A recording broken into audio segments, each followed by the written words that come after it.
Hello, Wonderhussy here, back at the Cajon Pass. That's right, the portal through which Interstate 15 funnels all that traffic through the mountains created by the San Andreas Fault. Did you realize the San Andreas Fault cuts right across Interstate 15 at the Cajon Pass? Okay, I guess the Pacific Plate butts up against the North American Plate here to create these mountains through which winds this pass at the head of a canyon called Horse Thief Canyon.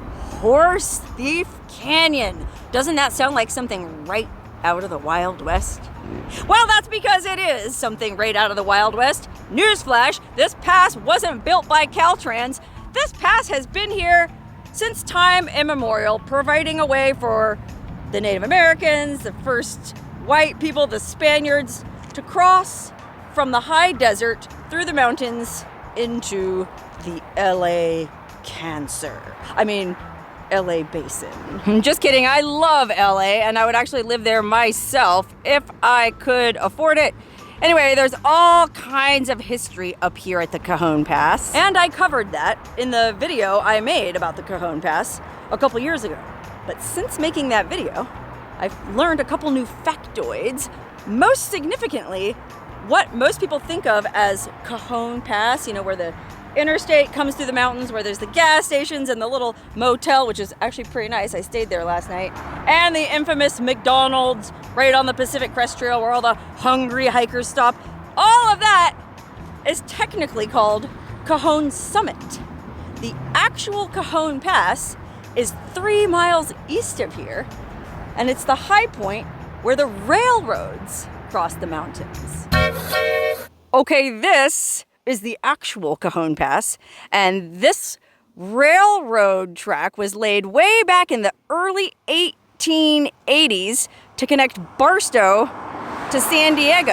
And originally, 3 competing railroads came through this pass: the Union Pacific, the Southern Pacific, and the Atchison, Topeka, and Santa Fe, which is just known as the Santa Fe. Right, Bob? Yes, that is correct. Okay, this is Bob. Hi, Bob. Hi. How you doing? I'm doing very good today. And Bob here is a viewer who also happens to be a rail fan. Is that what you would call yourself, Bob? Yes, I'm a rail fan. I'm not a rail expert. And I came all the way out here to one of my favorite places to watch trains, all the way from the East Coast in Connecticut. Okay, I know what you're thinking. And no, this isn't the same Bob from that video I made a couple weeks ago about the guy who got scammed. It's not me. It's okay to be like this Bob. Okay, Bob, you said this is one of your favorite places to come watch trains, and why is that? Well, there's so many trains that go through here, and at home, there's actually a camera over there. There's a camera? There's a camera, a live feed camera over there on that hill. Where? It shows everything coming up the Cajon Oh, Pass. let me zoom in. Hold on. Oh, I see that little thing on the pole there with the solar panel. And at night, you can see the 2 lanes of Interstate 15 and the lines of traffic going this way and the lines of traffic going back to LA. That's all them suckers coming back from losing all their money in Vegas. I will say it's pretty interesting. I didn't realize, Bob, that there's a trail camera here. I'm gonna have to check that out. What is it, just like Cajon Pass, railroadcamera.com? Yeah, yes, it is. It's like the summit camera at Cajon Pass. The summit camera at Cajon Pass. I'm gonna check it out. Okay, well, Bob here reached out to me because as an avid rail fan, he wanted me to make a video covering kind of a quirky, unique aspect of railroad history. And he thinks the place to tell this story would actually be up on Hill 582. So, let's go. Bob, you said you haven't been here in almost 20 years? Last time I was here was 2006 with my friend Bob. So it was another Bob. Are there a lot of rail fans named Bob? Yes, actually, I stayed at a place in Pennsylvania that was owned by a guy named Bob called the Tunnel Inn. Bob, you're crackling. What is that? Well, this is the rail fan's best companion, is a scanner.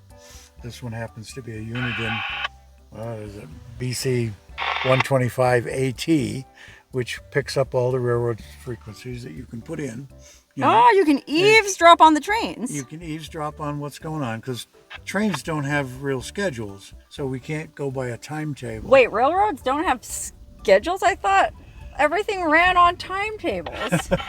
No, they... Next, you're going to tell me there's no Santa Claus. There isn't? Okay, so it's almost kind of like listening to truckers on the CB radio. You ever hear these train guys telling any off-color jokes, Bob? Not too much. Oh, boo! Oh, I want to hear some dirty train jokes. No, they're pretty professional. They sometimes when you listen to them, they're more like air traffic controllers. Okay, and why is this called Hill 582? This is called Hill 582 because it's at milepost 582. Milepost 582, meaning it's 582 miles from... From somewhere. I'd have to look it up. Yeah, where's mile zero, Bob? I'm not sure if this is a Union Bob! Pacific one. I said, I'm not the rail expert. I'm just a rail fan.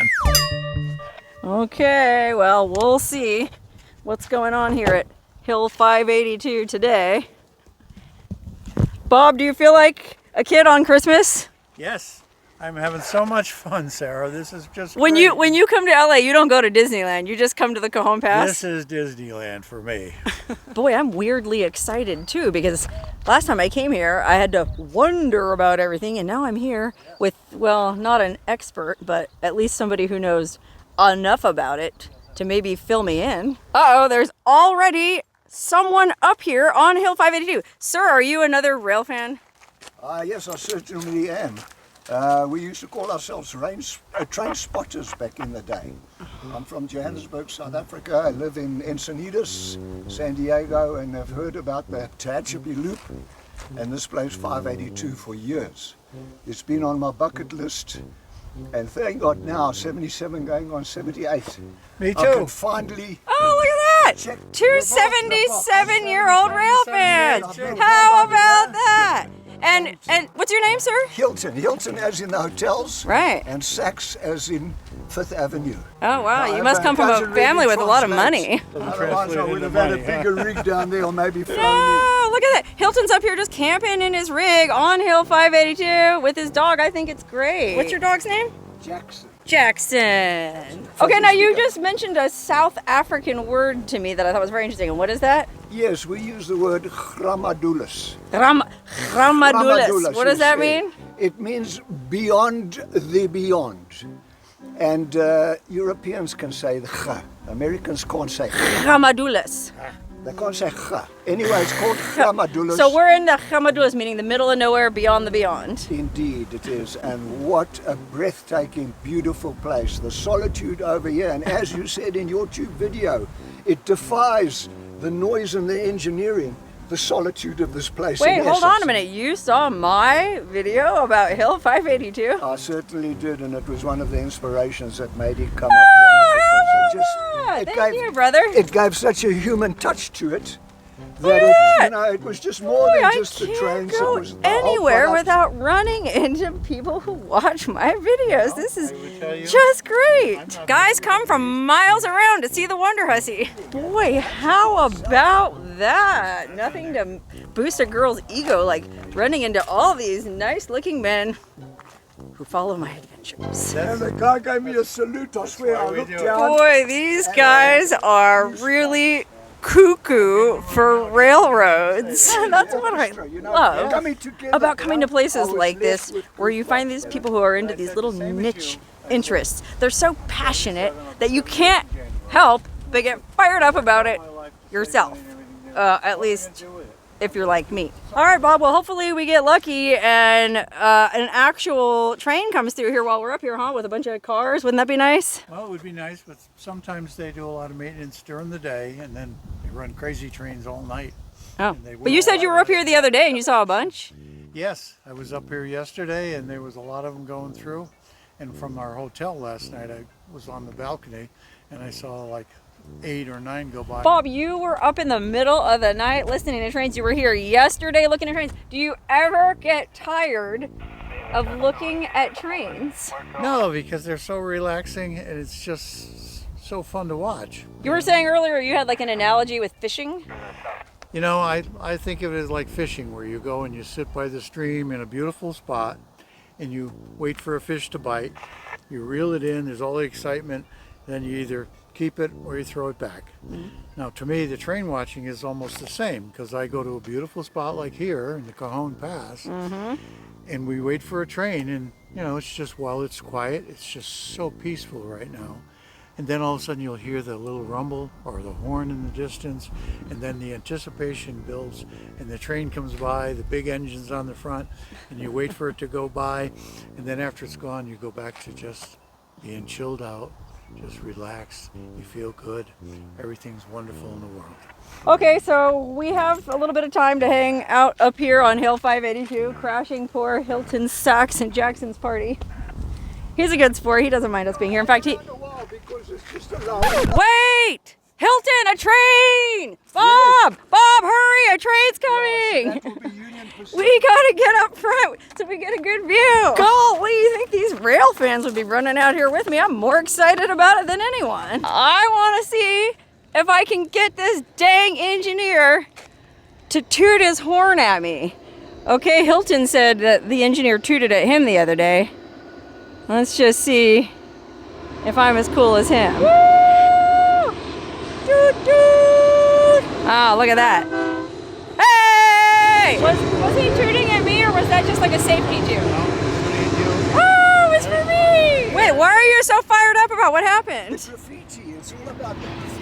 Look at that crochet with that old figure from the cartoons. Oh yeah, there is And some it's pretty good graffiti. Some of these wagons that stay down there in LA or wherever. Oh yeah, when they're... standing up here. The graffiti doesn't bother you? You don't consider it like a sacrilege? No. It's life imitating art, and it's a mobile mural. Oh, okay, that's a very What else forward-thinking should we have? It's interpretation. not like they wash What it about in. you, Bob? What do you think?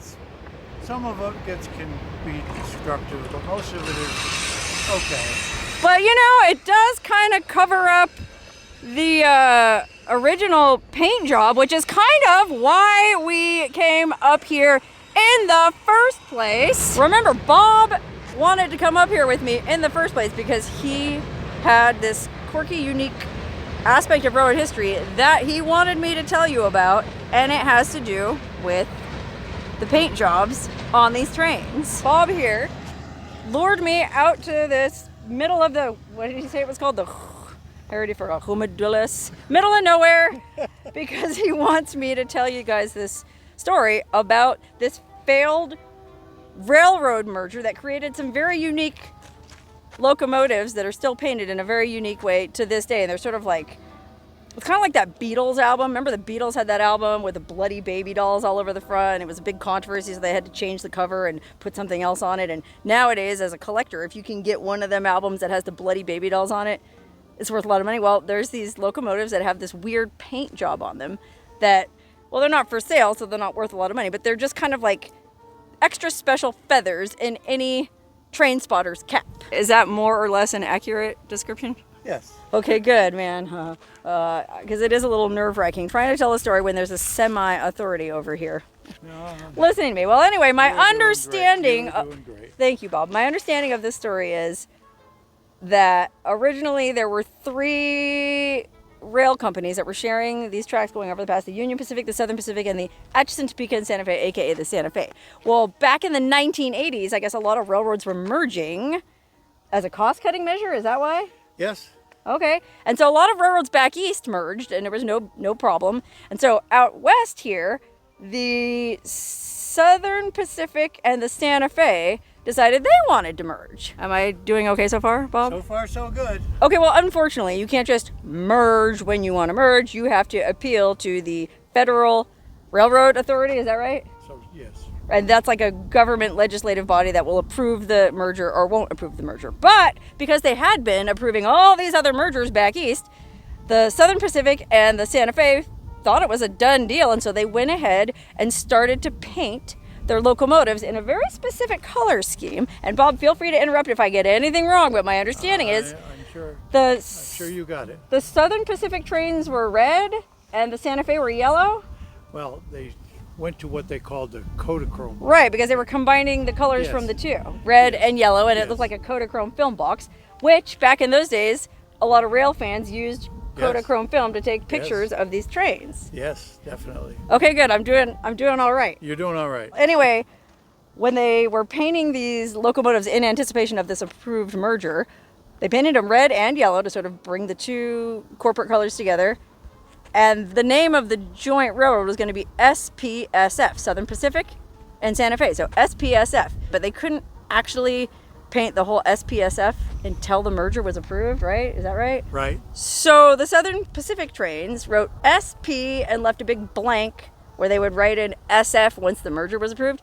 And the Santa Fe trains left a blank spot and then wrote SF where they would add the SP in front of it once the merger was approved. Well, long story short, for whatever reason, the merger wasn't approved. And do we know why they didn't approve this merger? Well, it was something in Congress and Okay, well, for whatever reason, they didn't approve the dang merger, and so now the railroads, the Southern Pacific and the Santa Fe, were both left with these half-painted locomotives. And I guess a lot of rail fans, a lot of waggish comedic rail fans joked that SPSF actually stood for shouldn't paint so fast. What? You didn't know that? I didn't know that. Boy, you find all these things that I missed. Bob, I can't believe I knew a tidbit of railroad history that a rail fan didn't know. Well, don't worry, Bob, I don't think any less of you. Okay, well, eventually the Southern Pacific and the Santa Fe repainted virtually all of the locomotives, except there's still 2 or 3 out there that you can still see with the butchered paint job, whatever you want to call it. Okay, apparently, there's one up in Portola, California, which is just outside Sacramento.